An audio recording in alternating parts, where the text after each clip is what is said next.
Ladies and gentlemen, welcome back to the CFB Nation. Spring is in the air, and with spring comes the spring games. And that's what we're going to talk about today, the Oregon Ducks spring game on this week's episode of The O. All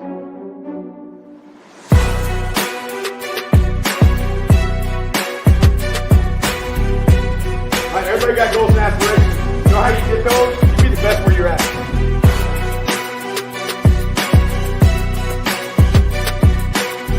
What does Evan Stewart bring to the table here? In short, you get a baller.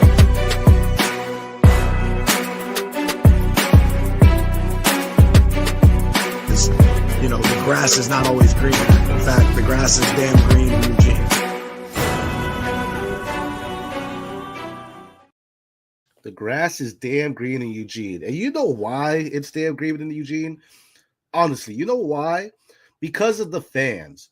Man, it wasn't even an actual college football season game, and the fans sold out at Autzen on Saturday for the Oregon Ducks spring game.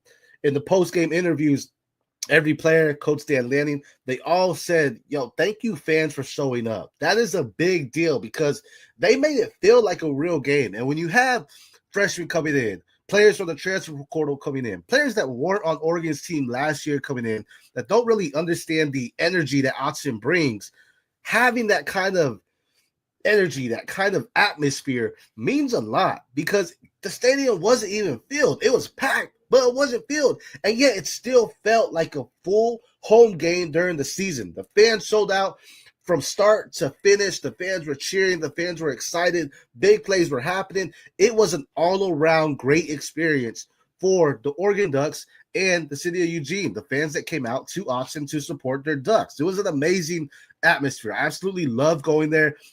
Top to bottom, some of the best fans in the nation, arguably the best fans in the nation, hands down.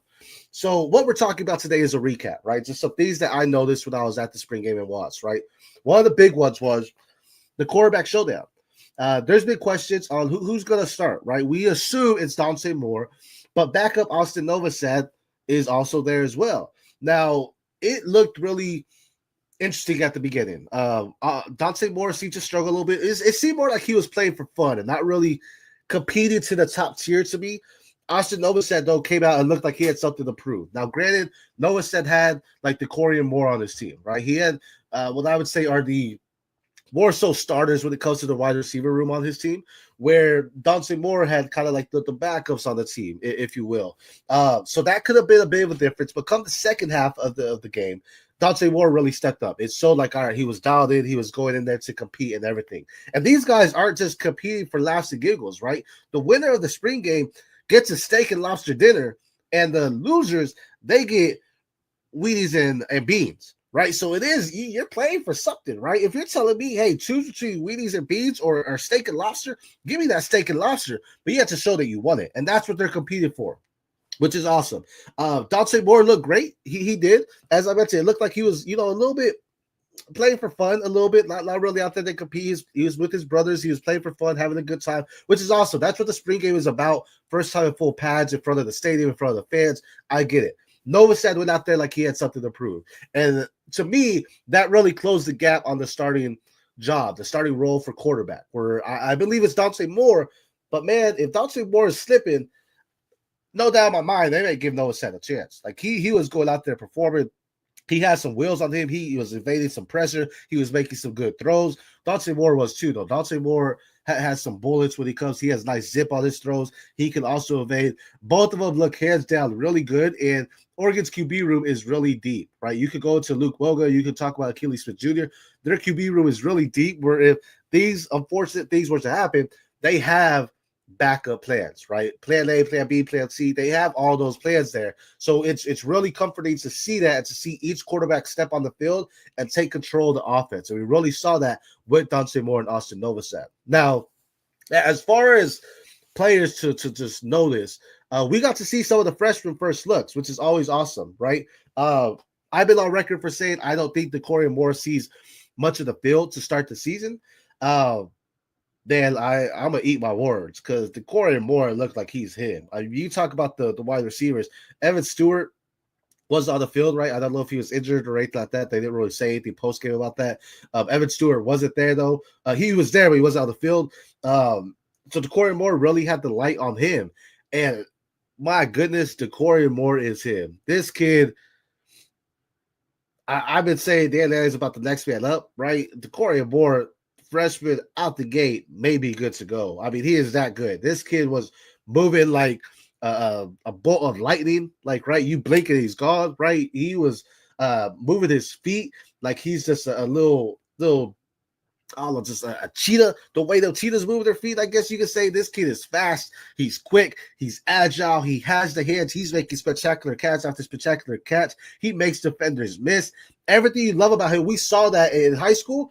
And guess what? We were seeing that even more in the spring game. And I'm extremely excited to see what he does.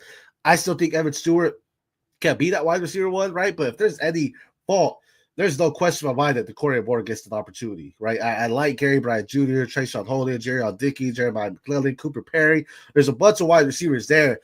But my goodness, Decory Moore is something special. And if he's there for the Ducks for the duration of his collegiate career, my goodness, we're talking about a kid that we may see as the number one overall pick when that time comes, right? We were talking about Jeremiah Smith in the 2027 class. Decory Moore might end up being that in that class. Now, to me, in the class overall, he is not my wide receiver one overall. Not gonna get into that, but still, he has a lot of great things to show. And as he develops under a Dan Lanning system, my goodness, this kid is going to be something special. I mean, he's going to develop with his quarterbacks. You talk about Dante Moore, Novosad, Achilles Smith Jr., Moga. He's going to develop. He's going to be a focal point in the Oregon offense. And not this season, in future seasons for sure. Decory Moore is a stud. But on the opposite side of the ball, there's an old saying called iron sharpens iron. So for iron sharpens iron, you need that same kind of energy, that same kind of physicality, to match what you get on offense. So when you bring in Decory Moore as a freshman, you better bring out the defensive side as well. And they did. Offensive side or defensive side of the ball, Naheem offered cornerback, defensive back. He's a lockdown. My goodness, this kid was all over the field. He was closing on the ball well. If balls were thrown to him, he is making sure if the wide receiver catches it, he's tackling out the gate. If not, he's putting hands up to get it. Naeem Alford is a phenomenal athlete. He is a lockdown. He is going to be a nightmare for quarterbacks that try to test him and throw his way. He's going to be making plays left and right for the defense to make sure that his team gets the upper hand. He's the type of player that coach on the sideline, Coach Josh, if they go out there and say, hey, go get us the ball, guess who he's talking to? He's talking to Alford because he's that type of playmaker and say, all right, coach, I got you. I'm going to get the offensive ball back. I got you. He is that good. He's a strong hitter. He knows how to cover well. He'll be excellent in man covers. He also has a very well athletic speed to be able to cover the zone spots as well, which I think is really great for him. It's going to be phenomenal to see Naeem Alford develop into a defensive unit for the Oregon Ducks as well, and he's going to be coached with some of the best in the nation, in my opinion. I'm excited to see what Decory Moore and Naeem Alford stand out to do. When we talk about offensive guys in the showdown, we talk about defensive guys as well, though, right? So some defensive studs that came out today, or on Saturday, for the spring game, Aaron Flowers. I've talked about Aaron Flowers before on this show. Aaron Flowers is an absolute star. Pure tackler. He's a ball hawk in the backfield. He's playing their safety position, closes on the ball well. He's going to be the leader in the secondary, in my opinion. This kid is someone that can be aggressive at the line, meaning make an impact at the line, make sure the runners don't get through their gaps or even get some runners behind the line of scrimmage as well. He's also someone that can play in the secondary. If he's out there in the secondary in some zone coverage, guess what? It's going to be tough for wide receivers to get past him or to beat that secondary because that's how good he is. He is not going to allow these wide receivers to beat him down the field. Something we saw a lot last year. For example, the playoff game against Ohio State, Jeremiah Smith being in the backfield. Aaron Flowers is developing to not allow that to happen again, and he's going to be a key playmaker in this year's Oregon defense, in my opinion. Another guy, outside linebacker, Blake Purchase. This kid is a stud as well. We talk about Mateo Ugalele playing his edge, being the edge rusher, kind of taking on that Jordan Burch role, being the aggressor on the edge. Well, guess what? He has backup with Blake Purchase as well, someone that's going to go out there and make some plays. Purchase had a big play where he stiff-armed the heck out of Dante Moore for the end zone for a defensive touchdown, right? Blake Purchase is going to be someone to watch. I think he does need some tweaking here and there, but he's going to be someone that develops as well. And you're going to have someone like Mateo Ugalele, Blake Purchase. It's going to be a nightmare for those running backs or even a quarterback when they're trying to get around. These guys are going to close it so the quarterback can't escape that pressure or the running back can't get on that outside zone kind of runs as well. So there's a lot of good things to watch or to notice in this Oregon spring game. I absolutely loved it. Again, the atmosphere was there. Everything was great about it. You had a great showdown between Moore and Novosad, but you even had Luke Boga. You had Achilles Smith Jr. get some play time. You had some great plays from freshman DeCorian Moore, freshman Naeem Offord as well. The wide receiver room, Jayon Dickey made a big play on the sidelines. You still had Jeremiah McClellan. You had Gary Bryant Jr. out there. You had a bunch of players. Oh, something that's not on this list, but I need to say it so it's on the record. Kenyon Sadiq is an absolute monster. You notice I paused. Monster. Star is STAR, all capital letters. Monster. Kenyon Sadiq is going to be a nightmare for defenses. An absolutely nightmare. This kid is built like a machine. He runs like a cheetah. He makes moves like a basketball player, like he's going up in the air like a basketball player. Kenyon Sadiq is going to be one of the top receivers in the Oregon offense this season because of his playmaking ability. Watch out for him. He is an absolute monster. You talk about defensive studs, Aaron Flowers, Mateo Ugalele, Blake Purchase, Naeem Offord, as I said, Dylan Thielen coming out, doing some great things. There is a lot to look at, especially with Oregon losing a lot of their players to the draft. Speaking of Pro Ducks, you know how we are. Go Ducks, Pro Ducks. Let's talk about some of the Pro Ducks. The ones that got drafted. There were some that got undrafted, but we're going to talk about the ones that got drafted. Number one, the first Oregon Duck that did get drafted was pick 21 to the Pittsburgh Steelers, defensive tackle Derek Harmon. Amazing. They have Cameron Hayward there. He's going to learn under him. He's going to be a stud at that next level. With someone they want. They got him in the first round. Another one that went in the first round, offensive tackle Josh Collerly for the Commanders. Great. Jaden Daniels needed someone like that, and they got their stud. They got their MPs to say, hey, no one's getting to us as well. 2 Oregon Ducks win the first round this year in the NFL draft, which is amazing. Pittsburgh Steelers at pick 21, defensive tackle Derek Harmon, offensive tackle Josh Carley at pick 29 to the Washington Commanders. Round 2, Fergalicious, baby. Let's go. Terrence Ferguson went to the Rams. I absolutely love that because Tyler Higbee's there. Tyler Higbee, in my opinion, is closer to his way out than he is toward his prime. So Terrence Ferguson, phenomenal athlete, stands about 6'5", 240, 230. Great athlete, great hands. He's going to be able to fit into that mold very well. I'm excited. I think that's a perfect landing spot for a tight end. I'm excited that they got him, and they used some good capital on him in round 2. Terrence Ferguson to the Rams, pick 46. Round 3, pick 78. The Cardinals chose edge rusher Jordan Burch. Solid addition. They needed defensive help. They needed pressure for that defense. Guess what? Jordan Burch is going to bring that. Pick 86. Chargers chose defensive tackle Jamari Cadwell. This kid's a beast in the middle. He is a run stopper in the middle. He transferred over from Houston to Oregon. We talked about him when he made that transfer that he's going to play a big impact. Guess what? He became day 2 capital, round 3, pick 86 to the Chargers. Absolutely love that. They're trying to build out their defensive front. And beautiful, Dylan Gabriel went to the Cleveland Browns, pick 94 in the 3rd round. Yes, Dylan Gabriel went to the Cleveland Browns, pick 94. Absolutely amazing. We're not going to talk about the other quarterback they got, but absolutely amazing. Dylan Gabriel's going to have a chance to compete in a quarterback room that really has a lot of uncertainty. They have a lot of quarterbacks there, but it is really filled with uncertainty. Dylan Gabriel, we know he throws with precision. We know he tries to make plays when he can.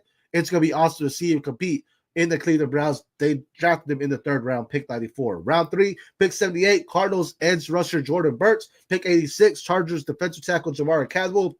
Pick 94, Cleveland quarterback Dylan Gabriel. Round 4, no one got drafted. That's fine. Round 5, though, we have pick 147, 49ers choose running back Jordan James. Hey, Christian McCaffrey is there. You can ask anyone what Christian McCaffrey is. One of the best, if not the best running back in the NFL at this point in time. But he's also had some injury concerns. Jordan James fits that kind of mold of what San Francisco wants in the running back. He can go out there and do some great things for that team. when he gets that opportunity if Christian McCaffrey were to go down. Absolutely stoked to have him there. Pick 147, the 49ers choose running back Jordan James. Pick 156, Kansas City Chiefs choose linebacker Jeffrey Bassa. Absolutely amazing. Jeffrey Bassa is a defensive stud. He's going to fit in there well. Kansas City Chiefs have really been trying to find their guy to be alongside Nick Bolton. Jeffrey Bassa may be that guy. It's going to be amazing to see what he develops as a Kansas City Chief moving forward because we know he was an impact player for the Oregon Ducks. Round 5, pick 147, 49ers. Running back Jordan James. Pick 156, Chiefs. Linebacker Jeffrey Bassa. Round 6, pick 204. Dallas Cowboys got a steal. This may be one of the steals of the draft. Offensive tackle J.D. Cornelius. That is, you talk about a team that leads offensive line or needs some more depth at the offensive line. They got absolute stud. And in the 6th round, my goodness. Like I can see him as a starter day one in the NFL. That's how good he is. And you're telling me he was picked in the 6th round? Yeah, take that all day. Round 6, pick 204, Cowboys chose offensive tackle J.D. Cornelius. Now, round 7, the last Oregon Duck that did get drafted officially in the NFL draft, pick 235, Tampa chose wide receiver Tez Johnson. Now, this is a beautiful story because Tez Johnson and Bucky Irvin are really close. Buccaneers went out there and grabbed him. They grabbed the Emeka Egbuka in the 1st round.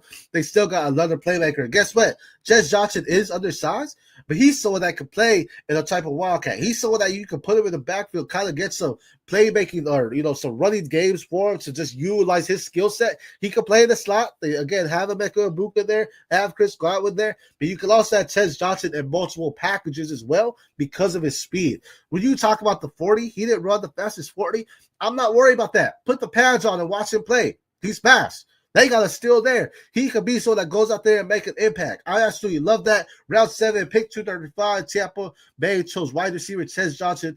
Absolutely amazing. That means we have 1, 2, 3, 4, 5, 6, 7, 8, 9, 10. 10 Oregon Ducks get drafted in the 2025 NFL draft. What a time to be alive. The Oregon Ducks are a blue chip program. They are becoming absolutely studs in what they do. I'm excited to see what's the future for the Oregon Ducks hold. We got a lot coming, especially what I saw in the spring game. There are some guys that want to go out there and compete, not only against themselves, against their teammates, but on a national level and win at that next level as well. Ladies and gentlemen, I am SC Romero. This is the CFB Nation. Don't forget to like, subscribe to the channel. We got fantasy content, college football content coming out daily. We are here for you. Until next time, this is the O. Peace.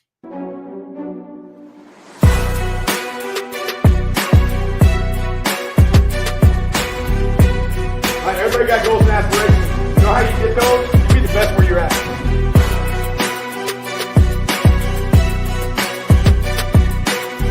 What does Evan Stewart bring to the table here?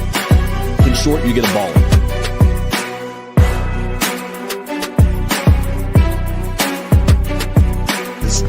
The grass is not always